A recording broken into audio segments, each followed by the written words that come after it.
welcome to VistaTalks, interesting discussions with interesting people from around the world. I'm your host from today, Priscillia Charles, and I'm joined, thanks to the magic of the internet, by Kit-Brown Hoekstra. Kit is the founder and principal member of Comgenesis and author of the best-selling book, The Language of Localization. You're very welcome, Kit. Oh, thank you. Thank you. Glad to be here today. We're glad to have you on the show. So let's move on and get on to the show. So could you tell us a little bit about yourself and your background? I understand that you studied biology and technical communication. So really, I'm curious, I'd like to know how you became involved with localization. Well, I fell into it like a lot of people do. I was working for a cardiac pacemaker company writing user documentation. And this was in the early 90s. And that was when the EU said, you have to translate everything if it's medical devices and so on.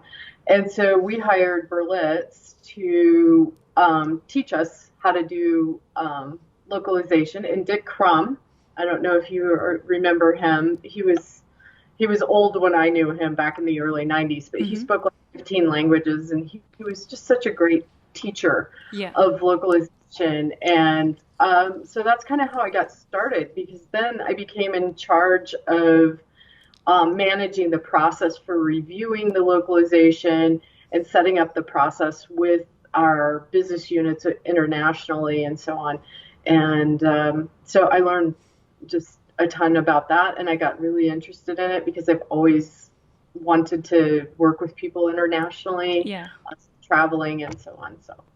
So that's how you became involved, yeah.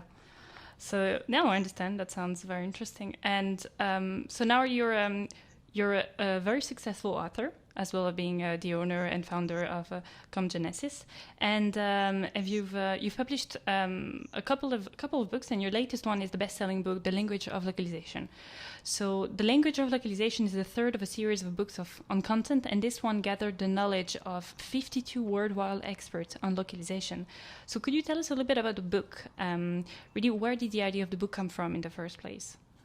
So the original idea came from actually Scott Abel at the Content Wrangler and XML, Richard Hamilton at XML Press. They originally did a book,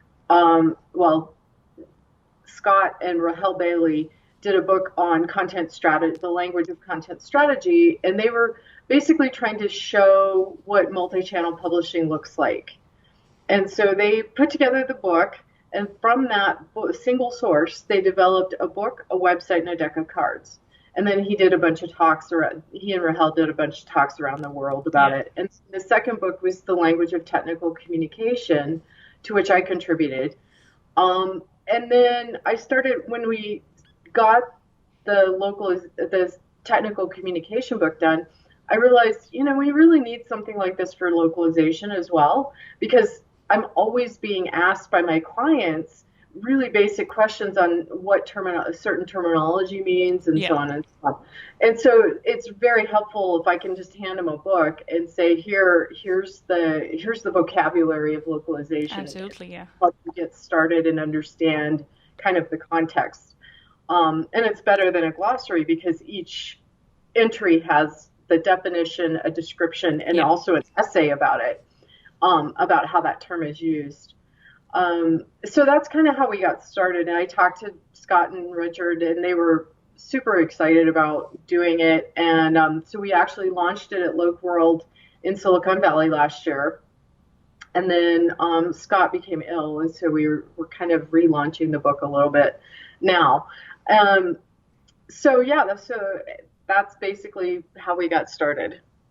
No, that's great, because for anyone who'd be starting in localization in the industry, and for anyone, it's not for anyone who wouldn't be familiar with that, that's just perfect. And could you tell us a little bit about the topics covered, because there are a lot of different topics. Yeah, so there are 52, and 52 was kind of an arbitrary number that Scott and Rahel came up with. It's basically, that's the number of cards in a deck of cards. Oh, yes. Playing cards, so that's kind of where that came from.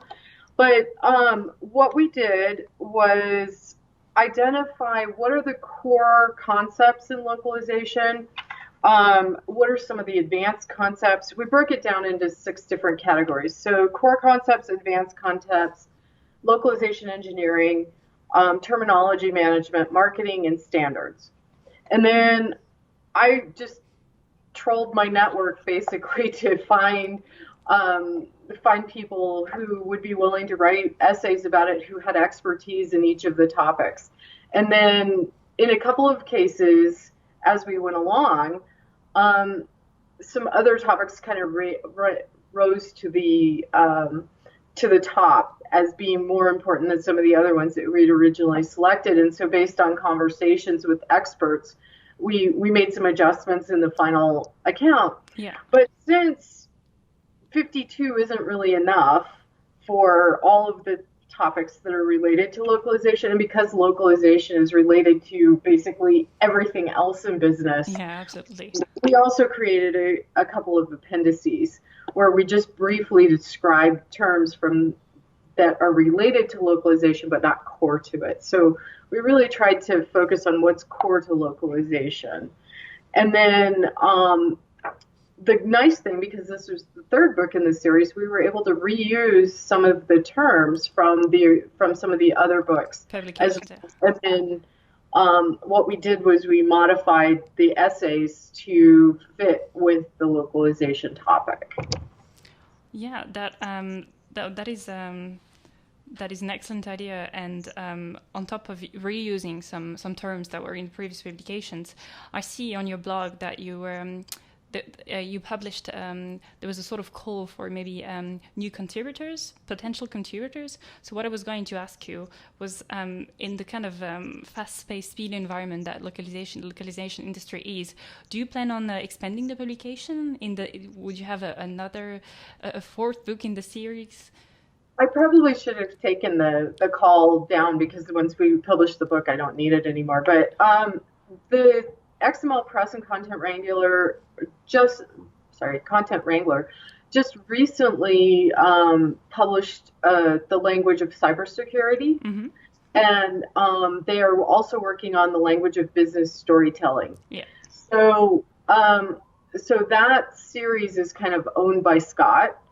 But yes, I'm planning on doing some other books and writing more articles and getting my blog restarted. It's been kind of a challenging year for me personally as well. So things have kind of fallen by the wayside, but we're going to try and restart things this fall. So. Okay, that's great. Well, I suppose you've been very busy as well, yeah. And the book was published last year. So, yeah. So, coming back to your current role, you're the founder and principal member of Comgenesis, if I'm pronouncing correctly, and your company is providing consulting and training on internationalization, content strategy, usability, process improvement, content audits, but also project management, technique writing, and editing. That sounds like a lot of areas to cover, right? Can you tell us a little bit about the company, your role? Well, I'm basically the chief cook and bottle washer. So I basically am the company. When necessary, if I'm working on a big project, I hire subcontractors to help me. Or if I have something like if I need graphic design help or web design or something like that, I hire somebody who's an expert in that. My favorite thing to do, though, is to help companies build better, to work in that space between technical communication and localization, and help companies build better strategies and processes so that they can do a better job of communicating with all of their customers worldwide. And making that localization process more efficient, making the content more global ready from the beginning. So I actually do a lot of training. Mostly what I do is talk to my clients and, help guide them, and then do a lot of training. Yeah, that is important, of course, yeah. The content has to be impactful and global, of course, yeah, with localization. So what types of clients would you, and what types of industry would you be working with? My favorite industry, obviously, because of my background in biology, is life sciences. Life sciences, And medical. I really loved working in medical devices. Um, it's so amazing to see what a difference something can make Of in course, yeah. a device like that, an assistive device can make in somebody's life. I've also done some work with fire, Hmm. with the fire agencies, with the U.S. federal government. Wow. Um, and that's been really interesting, although not related to localization. But I learned a lot about wildland fire and how Yes. and it's a big problem out here in the Western U.S. Yes. So, so I really like the life sciences and medical. Yeah, no, of course I understand with your background in biology, yeah. And do you plan on maybe working with the other industries? Are you looking at expanding business with other industries? Well, I have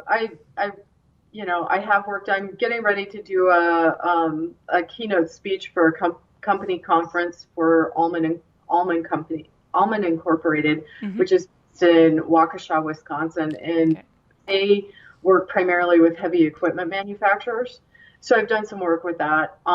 When I've done training for controlled language and training on a couple of uh, software applications that relate to controlled language and simplified technical English. Mm-hmm. I've worked with defense contractors and things like that, but my preference is really to stay In life with sciences. life sciences, medical, biotech. That's really interesting. That's what's interesting to me. Of course, yeah, no, I understand. And also the motto of Comgenesis is very interesting. Communication for a connected world, if I'm correct. So, with all the industry that the consultancy is involved with, what would you say you've observed from the way that companies communicate nowadays, like compared to, I don't know, let's say 3, 5, 10 years ago, for instance? Well, I think that it's what's fascinating to me is that the smaller the global economy gets, the more important it becomes to companies and cultures to maintain local language. So 20 years ago, or 25 years ago when I started, people were just happy to have documentation. Mm-hmm. And then it started being, well, I'd really like the documentation in my language. And so then we started doing FIGs and Japanese and Chinese. And now it's like pretty much any market you go into, you pretty much have to have local language, Yeah, and it has to be simultaneous release of course, yeah. worldwide. And so the challenge is, of course, how do you do that? And the devil is in the details. And so it's great because in the last 5 years, you've really seen the maturity of the technology Yeah. to really facilitate that ability. I mean, even 10 years ago, it would have been hard for us to have a video conference call on our home computer. We would have to find a conference room with big, powerful equipment. Mm-hmm. Now it's like anybody with a laptop and laptop or an iPhone can do a video call. Yeah. 10 years ago, 10, 15 years ago, it was hard to communicate internationally. Now it's super easy, which is both good and bad in some ways, right? Because it's good in that we can get deeper connections with our Absolutely. coworkers. But it also means that sometimes we don't think things through as carefully and think about the cultural differences and Yeah. similarities with our coworkers, and we may inadvertently offend somebody because we didn't take the time to think something through Yeah. or whatever. So I see that the communication is really maturing. The technology is really maturing, especially around machine translation. Mm-hmm. AI, augmented and virtual reality are becoming a thing. That's kind of where the cutting edge is now. And so then the challenge becomes, how do we create infrastructure that supports all of this technology, all these ways of communicating and all Yeah. this technology, and even output formats that we may not even know about yet, right? There, 10 years ago, I don't know that.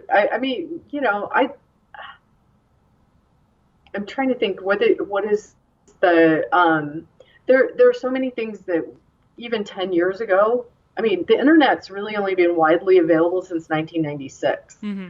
20 years. Yeah. That's not very long. Yeah, it's true. In the big scheme of things, right?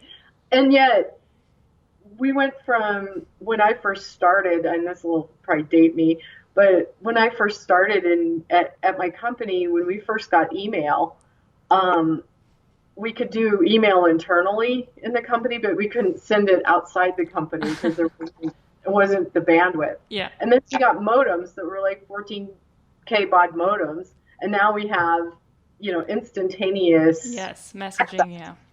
And so I think that with the maturity of machine translation, with the maturity of content management technology, with the maturity of localization process management, it makes all of this easier to do faster. But if we don't have the infrastructure behind the scenes set up properly to support that faster process, then we run into problems. And it's amazing how many big companies are struggling with that infrastructure piece.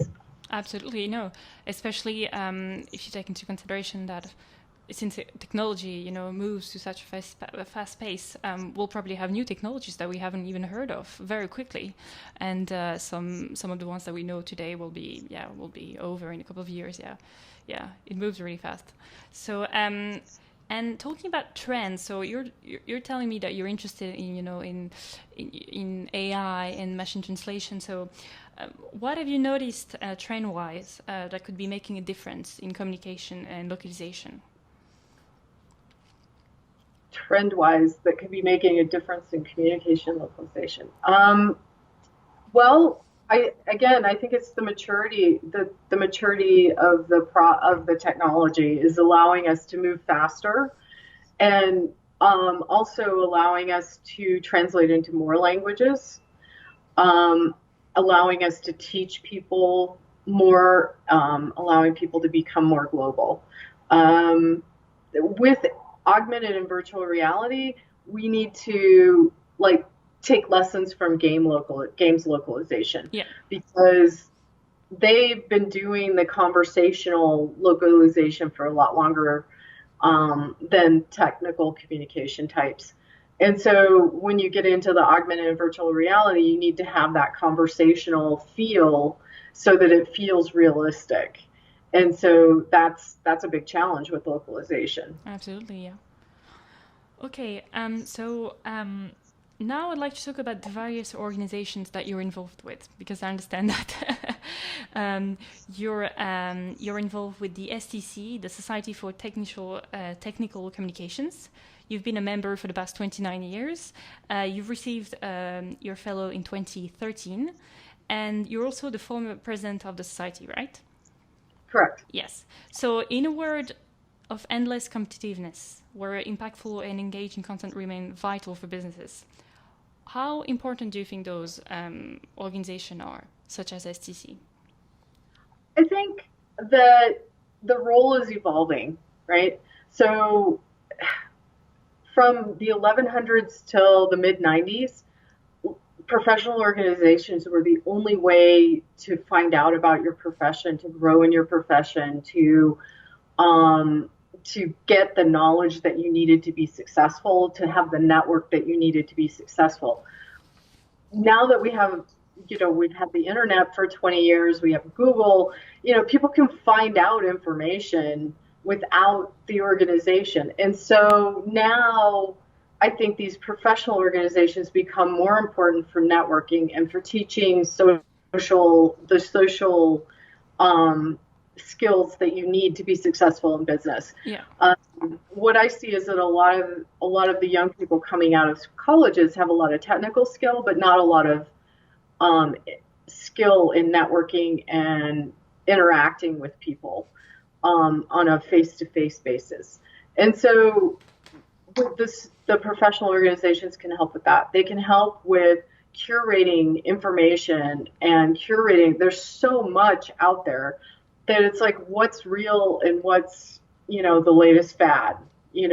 What's really going to make a difference is skill-wise in your career. What should you be learning about? What should you be focusing on? And so professional organizations can really help you with that, and also give you access to mentors. I mentor people all the time who come to me and say, well, I saw your name in the society blog or whatever, and I'm trying to get into the profession and I don't know where to start. And in technical communication, especially, most jobs aren't advertised. It's all about networking and things like that. Yeah. So, and as a business owner, every job that I have had has been as a direct result of my contacts in the Society for Technical Communication or Localization world. And so, yeah, so it's really important to have that connection, I think, with people. And I think as we get these devices in between us, as we become more and more virtual, those personal connections become more and more important. Absolutely, yeah. And so you talked about maybe students or graduates coming out of university. So what kind of what would be a typical profile of anyone joining STC? Would it be any type of professional or young graduate? I assume if you're a young graduate, you need network, as I understand, to start with. Right. So Society for Technical Communication, STC members, are typically technical communicators. We have people all the way from beginners, new graduates, to people who are mid-career transitioning into technical communication, to people who've been doing technical communication for years. So we try to serve all of those levels of knowledge, just like the Translators Associations try to support translators throughout their careers. So STC tries to support technical communicators throughout their careers. And so those of us who are more senior tend to do a lot of speaking at conferences, workshops, training, mentoring, and that kind of thing. People mid-career tend to do a lot of networking, exchanging information on the listservs, writing articles, and people at the beginning of the career share the knowledge that they're learning from coming out of school. That, again, the knowledge that I got in my master's degree, some of that information is completely irrelevant now. And so, I'm not as comfortable with the video and podcasting as some of the younger members of our organization. So I've actually gotten mentored by them on those kinds of things. So, it's just a way of building community. And one of the things I love about STC is that it's a very cooperative community. So yes, even those of us who are independent consultants or whatever may be officially competitors, we're not. We help each other. We, if I have too much work, I'll pass it on to somebody who can do the work. And they do the same thing for me. And so, it becomes a community and we all help each other. And that's what I like about it. And that's also what I like about localization too, is this very, even though we might work for competitors, it's a very community oriented or profession, I think. Yeah, no, absolutely. That's wonderful. So I'd like to talk about your blog. You launched a blog, the Pangea Papers, and you've referenced how you've kind of succumbed to peer pressure to dive into the blogosphere, if I may say. So, and a little while ago, you covered a specific topic, global ready content. Can you expand a little bit on this for me, please? On the global ready content? Yes. Well, okay, so the article was talking about 5 different areas of global ready content and how you need to focus on those different areas in order to create better content at the source.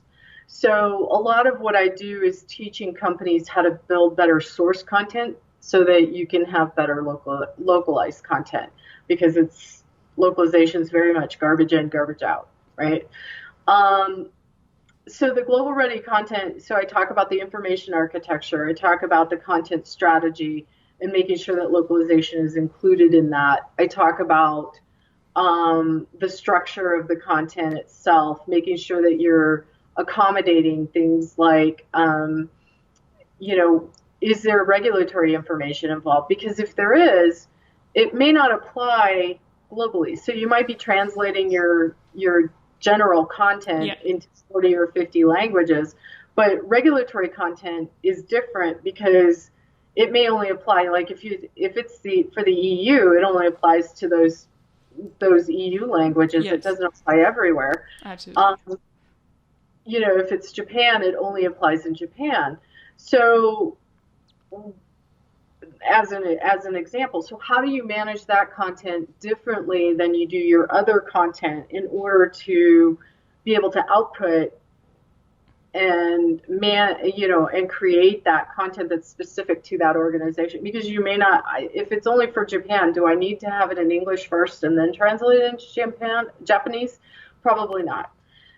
So we talk about how to structure, how to do the information architecture and the content management system so that it'll work. And then we get down into the writing and the graphical elements and how to construct the sentences and paragraphs so that it's easier to translate.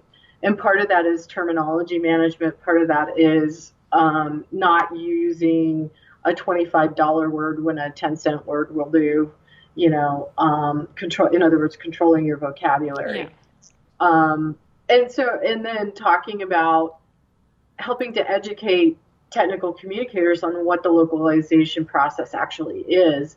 Because even today, a lot of technical communicators are just throwing it over the wall at the localization company, and it comes back, magic occurs, and it comes back in 50 languages. And they really have no idea how what they're doing affects the ability of the person on the other side of the wall. So trying to close that feedback loop and making sure that they're educating themselves on how their decisions on a content design level affect localization. So that's great. No, of course, you need to stay updated on what to do, what not to do, and I suppose that's useful for any business, whether it's a new business or a business that's been here for ages. So no, that's great. Thank you so much for your time. So it's been an absolute pleasure, Kit, to have you on the show, really, and to hear about all the great work that you do, and the language of localization that I've just heard. Don't hesitate to have a look, really.